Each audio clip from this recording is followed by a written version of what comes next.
మేమందరం కలిసి నేను స్తుతించడానికి, నేను ఆరాధించడానికి, నేను చేసిన సహాయాన్ని బట్టి నీకు వందనాలు స్తోత్రాలు చెల్లించుకుంటూ ఈ సండే స్కూల్ అంతా నీకు మహిమకరంగా మాకందరికీ ఆశీర్వాదకరంగా ఉంచున్నాను. యేసునామమున అడుగుచున్నాము తండ్రి, ఆమేన్.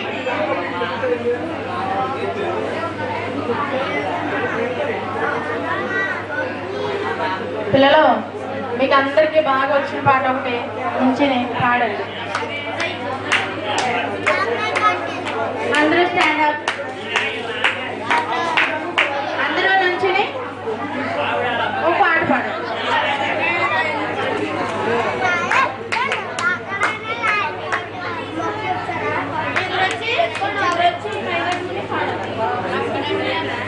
ఇద్దరు వచ్చి ఈ మై కట్టుకుని ఇక్కడ నుంచి పాడండి.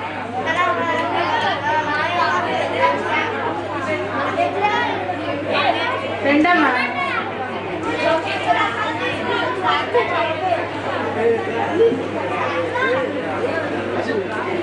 బాయ్స్ లోకి వెళ్ళండి. ప్రసాద్ టీచర్ మాట రాదు.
కంఠస్థ వాక్యాలు ఒకరు వచ్చి ఒకరి తర్వాత ఒకళ్ళు కంఠస్థ వాక్యాలు చెప్పండి.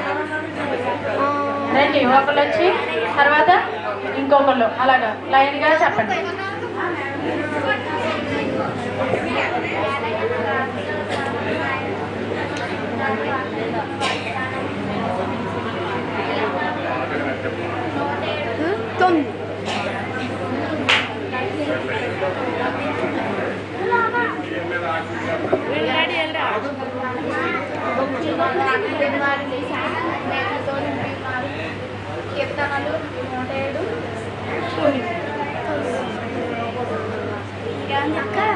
వాయిస్ లో చెప్పండి.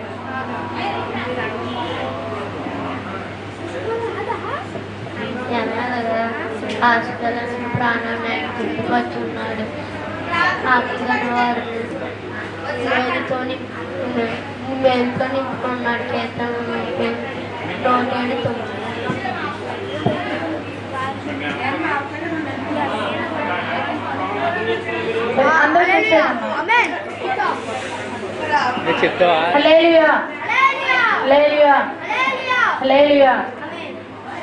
నేను ఒక చిన్న స్టోరీ చెప్తాను, మీకు అర్థమయ్యేటట్టే చెప్తాను. స్కూల్కి వెళ్తూ ఉంటారు కదా, స్కూల్లో టీచర్ ఉంటుంది. ఫస్ట్ టీచర్, తర్వాత ఎవరు ఉంటారు? టీచరు. బయటికి గట్టి వెళ్ళినప్పుడు ఎవరిని పెడతారు? లీడర్ని పెడతారు. ఇంకా క్లాసు స్టార్ట్ అవ్వకపోయినా, స్టార్ట్ అయ్యి టీచర్ రాకపోయినా ఎవరు చూస్తారు? క్లాసు లీడరే చూడాలి. లీడర్లు ఎంతమంది ఉంటారు?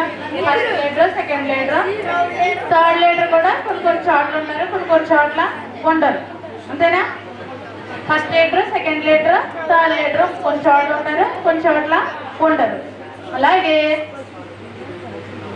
దేవుడు కూడా పరలోకంలో ఒక ముగ్గురు దేవదూతల్ని చాలా ఇంపార్టెంట్గా దేవుడు చూసేవాడు అనమాట. ఎంతమంది దేవదూతలు? ముగ్గురు అనమాట. ముగ్గురు పేర్లు కూడా మీకు చెప్తాను, ముగ్గురు గురించి కూడా మీకు చెప్తాను, బాగా జ్ఞాపకం ఉంచుకోండి. అయితే ఫస్ట్ దేవదూత ఎవరు అంటే లూసిఫర్. లూసిఫర్కి మరో పేరేంటి? సాతాన్. అయితే ఫస్ట్ లో సాతాను కాదు, ఫస్ట్ ఆమె పేరు లూసిఫర్. రెండో దూత పేరు ఏంటి అంటే గాబ్రియల్ దూత. రెండో పేరు మనకు తెలిసిన పేర్లే, గాబ్రియల్ దూత. మూడో పేరు మికాయేలు దూత. మికాయేలు దూత. ఫస్ట్ దూత పేరు ఏం పేరు? లూసిఫర్. రెండో దూత పేరు గాబ్రియల్. మూడో దూత పేరు మికాయేలు. సరేనా? అయితే మరి వీళ్ళకి ఏమేమి పనులు దేవుడు అప్పగించాడో అవి కూడా మీకు చెప్తాను. ఫస్ట్ లూసిఫర్ తనకి ఇచ్చిన ఒక ఉన్నతమైన తలాంతి ఏంటి అంటే దేవుడు తను వాయిద్యాలు అదే వాయించేటప్పుడు దేవుణ్ణి చాలా, ఇప్పుడు చూడండి మామూలుగా ఫర్ ఎగ్జాంపుల్ చెప్తున్నాను, ఇప్పుడు అయ్యగారు వాక్యం చెప్పినప్పుడు ఒక పాడుదోరగా మా పాట పాడుతూ ఉండగా ప్రభు వచ్చి పాడుతూ ఉన్నప్పుడు ఆ యొక్క సౌండ్ అదే ఇక్కడ వాయించే వాయిద్యాల వల్ల ఇంకా స్పీడ్గా దేవుడు ఇంకా ఉజ్జీవంగా పాడతారు కదా. ఇందాక కూడా మనం విన్నాం. అలాగే ఆ యొక్క లూసిఫరు దేవుణ్ణి తనకు ఇచ్చిన తలాంతి చేత దేవుణ్ణి చాలా సంతోషపరుస్తూ ఉండేదంట. చాలా సంతోషపరుస్తూ ఉన్నప్పుడు దేవుడు తనకి ఇవ్వలేదంటూ ఏమీ లేకోకుండా దేవుడు సమస్తము తనకి దేవుడు ఇచ్చాడనమాట. ఎవరికి? లూసిఫర్కి. అయితే దేవుడు తనకి ఇవ్వలేదంటూ ఏది ఉంది అని అంటే ఆ యొక్క దేవుడు కూర్చునే సింహాసనం తప్ప లూసిఫర్కి దేవుడు సమస్తాన్ని దేవుడు ఇచ్చాడనమాట. అయితే లూసిఫర్ తనకి ఇచ్చిన తలాంతి చేత దేవుణ్ణి చాలా సంతోషపరిచేదనమాట. అయితే రెండో దూత ఏంటి అంటే గాబ్రియల్ దూత. మీకు తెలుసు మనం క్రిస్మస్ రాగానే మరి క్రీస్తు పుట్టుక గురించి మనం నాటికలు వాక్యాలు చెప్తాము కదా. అందులో మరియమ్మ గారి దగ్గరికి వచ్చి దయాప్రాప్తురాలా నీకు శుభము అని చెప్పే దూత ఎవరు అని అంటే గాబ్రియల్ దూత. తర్వాత ఇంకొక చోట ఎక్కడ వేస్తానంటే చాలా చోట్ల పాత నిబంధనలో న్యాయాధిపతుల్లో మనకి సంసోను తెలుసు కదా. సంసోను కూడా మరి వాళ్ళ అమ్మగారికి పిల్లలు పుట్టకపోతే సంసోలకు కూడా మంచి వార్త అంటే నీకు పిల్లలు పుడతారు, అతన్ని ఇలా పెంచాలి అని చెప్పడానికి చెప్పిన దూత కూడా ఎవరు అనంటే గాబ్రియల్ దూత. గాబ్రియల్ దూత పని ఏంటి అనంటే ఏదైనా ఒక విషయాన్ని దేవుడి నుంచి మనుషులకి చెప్పాలి అనంటే ఆ దూతే వచ్చి చెప్పేదన్నమాట. అర్థమవుతుందా? అయితే క్రీస్తు పుట్టుక గురించి ఎవరు చెప్పారు? గాబ్రియల్ దూతే వచ్చి చెప్పింది అనమాట. ఫస్ట్ దూత లూసిఫర్. లూసిఫర్ యొక్క పని ఏంటి? తనకి ఇచ్చిన తలాంతి చేత దేవుణ్ణి చాలా సంతోషపరుస్తూ ఉండేది. రెండో దూత గాబ్రియల్ దూత. గాబ్రియల్ దూత ఏం చేసేది? మంచి వార్తల్ని దేవుడి నుండి మనుషులకి అందజేస్తూ ఉండేది. మూడో దూత మికాయేలు దూత. ఈ మికాయేలు దూత పని ఏంటి అంటే దేవునికి విరోధమైన ఉన్న వారితో మికాయేలు దూత యుద్ధాలు చేసేది అనమాట. ఏం చేసేది? యుద్ధాలు చేసేది అనమాట. అయితే మన అందరి దగ్గర బైబిల్ ఉంది కదా. నేను చెప్పేది ఇందులో మనం చదువుకునే బైబిల్లో ఉందో లేదో కూడా ఒకసారి మనం చూద్దాం. అందరూ ఒకసారి బైబిల్ తీస్తే కొద్దిగా చదువుకున్న వాళ్ళు బైబిల్ ఒకసారి తీర్చోదు. యెషయా గ్రంథము 14వ అధ్యాయము. యెషయా గ్రంథము 14వ అధ్యాయము 12వ వచనంలో లూసిఫర్ గురించి మాట్లాడుతూ ఉంటాడు దేవుడు. చూడండి లూసిఫర్ గురించి తేజో నక్షత్రమా వేకువ చుక్క అని అక్కడ వాక్యం ఉంటుంది. చూడండి దేవుని 14వ అధ్యాయము 12వ వచనం. 12వ వచనంలో లూసిఫర్ గురించి దేవుడు ఆ గ్రంథంలో రాసి ఉంచారు. అంటే లూసిఫర్ అంటే చాలా అందంగా ఉండేదన్నమాట. లూసిఫర్ ఏం చేసిందంట? దేవుని కంటే ఎక్కువగా ఏం చేసింది? సమానంగా ఎంచుకుందంట. ఎంచుకుంటాం ద్వారా దేవునికి తెలియనంటే ఏదైనా ఉంటుందా అంటే లేదు కదా. అయితే దేవునికి ఎప్పుడైతే తెలిసిందో అక్కడి నుంచి ఆకాశం నుండి ఈ భూమి మీదకి ఏమైంది? నెట్టివేయబడింది. ఎవరు అనంటే లూసిఫర్. నెట్టివేయబడిన తర్వాత అది సాతానుగా ఈ లోకంలో మరి మనం చెప్పుకుంటూ ఉన్నామన్నమాట. అయితే యెషయా గ్రంథంలో 14, 12 అధ్యాయంలో లూసిఫర్ గురించి ఉంది. ప్రకటన గ్రంథము ఒకసారి తీయండి. ప్రకటన గ్రంథము 12వ అధ్యాయము.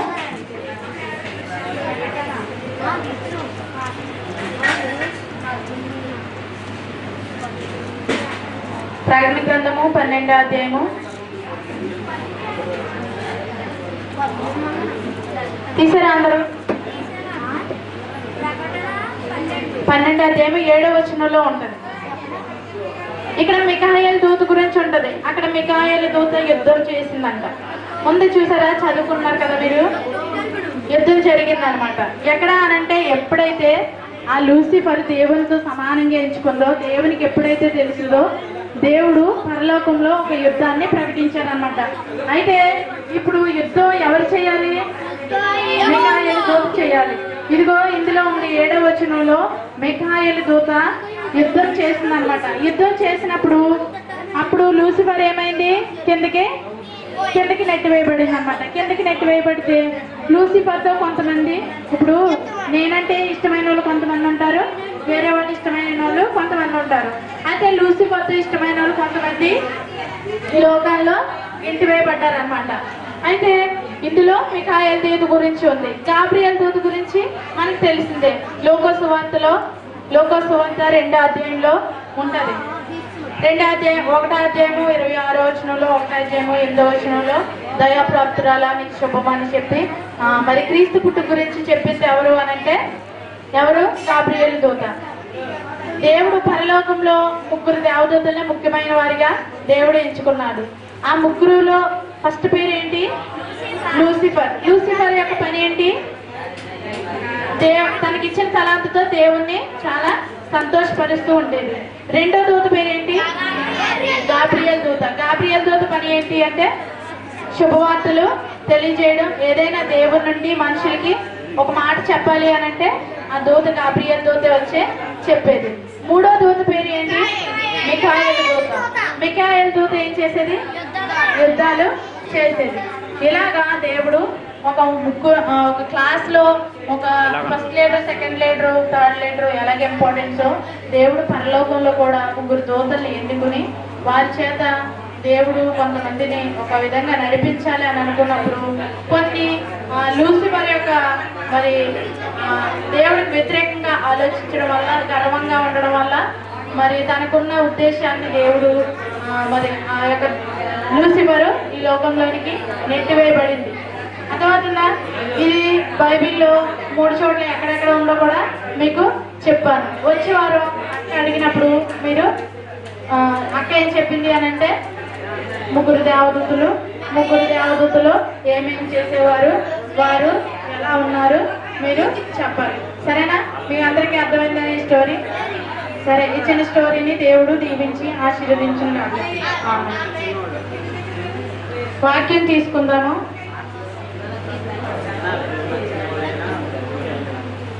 కీర్తనలు 51వ అధ్యాయము 51.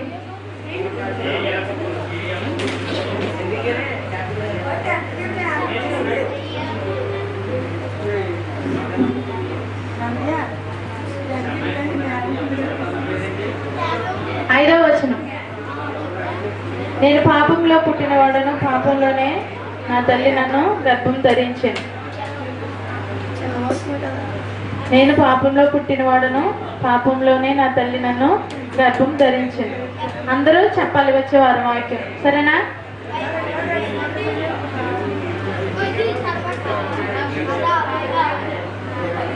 సరే, అందరూ కళ్ళు మూసుకోండి. చిన్న ప్రార్థన చేసుకుంటాం. మహాపరిశుద్ధుడైన దేవా, నీ ఘనమైన పాదాలకు వందనాలు, స్తోత్రాలు ప్రభు. నీ యొక్క ఉన్నతమైన ఉద్దేశాలు చెప్పిన ఆలోచన చెప్పిన నాని యొక్క ప్రపంచానందరినీ మీరు సృష్టించారు. మరి తండ్రి అయ్యా, నువ్వు ఏ విధంగా ప్రభు నీ ఉద్దేశ ప్రకారం ఆయన మరి ఈ లోకాన్ని సృజించావో ఆయన నీతిగా తండ్రి మేమందరము నేను సంతోషపరిచేవారుగా, గణపరిచేవారుగా మమ్మల్ని అందరినీ ఉంచండి. నీవు ఇచ్చిన ఈ యొక్క గ్రంథంలో ప్రభు నీవు ఇచ్చిన మాటలు ఆయన బిడ్డలకు చెప్పడానికి మీరు కృప చూపించారు. నాయన తండ్రి ప్రతి ఒక్క చెప్పబడిన ప్రతి ఒక్క మాట వారి హృదయాలు భద్రపరుచుకుని నాయన తండ్రి వారు హృదయాల్లో ప్రవేశించుకోవడానికి సహాయం చేయమని ఈ సండే స్కూల్ అంతా నీకు మహిమకరంగా మాకు ఆశ్చర్యకరంగా జరిగినందుకు వందనాలు చెల్లించుకుంటూ యేసుక్రీస్తు నామమున అడుగుచున్నాము తండ్రి. ఆమేన్. ఇది ఎవరు చెప్పారు మనకి?